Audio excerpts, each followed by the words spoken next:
85% Benjamin Graham हो और 15% Philip Fisher हो। यानी वो कहते हैं कि मैं 85% वैल्यू इन्वेस्टिंग को फॉलो करता हूँ और 15% ग्रोथ इन्वेस्टिंग को फॉलो करता हूँ। यानी सिर्फ वैल्यू इन्वेस्टिंग को फॉलो करने के बजाय या सिर्फ ग्रोथ इन्वेस्टिंग को फॉलो करने के बजाय वो दोनों के मिक्स को फॉलो करते हैं। मिस्टर बेंजामिन ग्राहम सिर्फ वैल्यू इन्वेस्टिंग पर फोकस करते थे, तो जब उन्हें कोई कंपनी डिस्काउंट में मिल जाती थी तो उसे तुरंत खरीद लेते थे। कई बार ऐसा होता था कि वो कंपनी कुछ भी ग्रोथ नहीं दिखाती थी, जिसकी वजह से उन्हें बहुत ही लिमिटेड प्रॉफिट होता था और उनका ये सिलसिला चलता रहा और इसीलिए mister Benjamin Graham mister Warren Buffett जितना पैसा नहीं कमा पाए, क्योंकि ग्रोथ के बजाय उनका पूरा फोकस वैल्यू इन्वेस्टिंग पर था। तो मान लेते कि अगर किसी स्टॉक की एक्चुअल वैल्यू 100 रुपीज है और वो आपको 85 रुपीज में मिल रहा है, तो ऐसे केस में अगर वो कंपनी कुछ भी ग्रोथ नहीं दिखाती है तो ज्यादा से ज्यादा आपको 15-20 रुपए का प्रॉफिट होगा। लेकिन अगर आप किसी ऐसी कंपनी में इन्वेस्ट करते हो जिसकी एक्चुअल वैल्यू 100 रुपीज होनी चाहिए और आप उसे 85 रुपीज में खरीद रहे हो, साथ ही वो कंपनी फ्यूचर में भी अच्छी खासी ग्रोथ दिखा सकती है, तो उस कंपनी की एक्चुअल वैल्यू 100 रुपीज से बढ़कर आगे चली जाएगी और उसी तरह आपका प्रॉफिट भी बढ़ता चला जाएगा। तो mister Warren Buffett value investing और ग्रोथ इन्वेस्टिंग के मिक्स को फॉलो करते हैं। उन्होंने कोका कोला में 1987-88 में इन्वेस्ट किया था। जैसे कि आपको पता होगा कि 1987-88 में यूएस स्टॉक मार्केट में काफी बड़ा क्रैश हुआ था, जिससे कई सारी क्वालिटी कंपनीज बहुत ही कम वैल्यूएशन पर अवेलेबल थे और इसी अपॉर्चुनिटी का फायदा लेते हुए उस टाइम मिस्टर वॉरेन बफेट ने कोका कोला में हेवीली इन्वेस्ट किया। उन्होंने उस वक्त कोका कोला का करीब 6% हिस्सा खरीद लिया था और आज भी वो कोका कोला को होल्ड किए हुए है। अभी अक्टूबर 2019 में Coca Cola mister Warren Buffett की कंपनी बर्कशायर हैथवे की तीसरी सबसे बड़ी होल्डिंग है।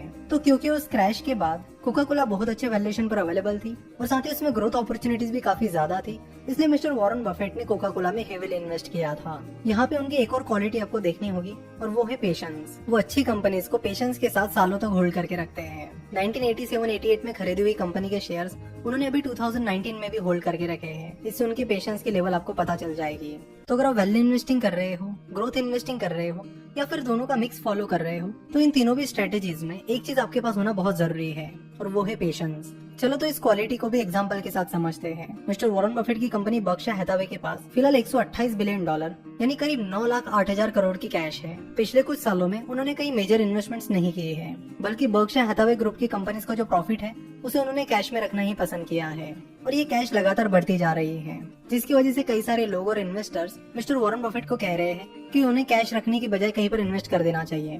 लेकिन मिस्टर वॉरेन बफेट दूसरों के हिसाब से नहीं चलते हैं। वो अपनी खुद की इन्वेस्टमेंट फिलोसॉफी को फॉलो करते हैं और वो भी पेशेंस के साथ। हम देखते हैं कि कई सारे लोगों के साथ ये प्रॉब्लम होती है कि जब उनके पास इन्वेस्टमेंट के लिए कोई पैसा आता है तो वो तुरंत उसे इन्वेस्ट करना चाहते हैं, वो वेट नहीं कर पाते और जब मार्केट गिर जाता है, अच्छी खासी अपॉर्चुनिटीज मिल जाती है, तब उनके पास इन्वेस्ट करने के लिए कुछ भी नहीं होता है। और ये बहुत कॉमन प्रॉब्लम है और ये प्रॉब्लम इसलिए है क्योंकि लोगों के पास पेशेंस नहीं है। लेकिन वही अगर मिस्टर वॉरेन बफेट को देखा जाए तो करीब 9,08,000 करोड़ की कैश होने के बावजूद भी वो इन्वेस्ट करते टाइम कोई जल्दबाजी नहीं कर रहे हैं। वो बड़े पेशेंस के साथ और आराम से जब कभी अपॉर्चुनिटी आती है तब उसे कैच कर लेते हैं। तो उनकी क्वालिटी हमें जरूर सीखनी चाहिए।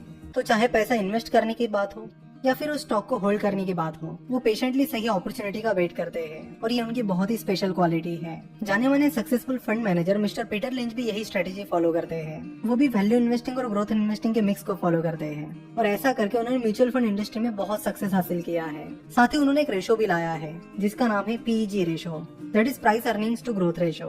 प्राइस टू अर्निंग रेशो तो हम सभी को पता है, PEG रेशो उसका एक स्टेप एडवांस है। PEG रेशो का फॉर्मूला है price to earning ratio divided by annual EPS growth rate. EPS आपको मनी कंट्रोल की वेबसाइट पर या फिर screener.in इस वेबसाइट पर मिल जाएगा। लेकिन कंपनी के ये जो EPS दिए होते हैं वो कंपनी के पास्ट EPS होते हैं, यानी पिछले सालों के EPS होते हैं। यहाँ पर आपको कंपनी के फ्यूचर EPS का ग्रोथ रेट निकालना होता है, यानी कंपनी का अर्निंग पर शेयर आगे किस रेट से बढ़ेगा ये आपको पता करना होता है। और ये पता करने के लिए जैसे कि हमने फ्यूचर कैश फ्लो निकालने के लिए कंपनी का एनालिसिस किया था, उसी तरह आपको कंपनी के फंडामेंटल्स चेक करने पड़ेंगे और उसके बेसिस पर कंपनी के EPS का ग्रोथ रेट निकालना होगा।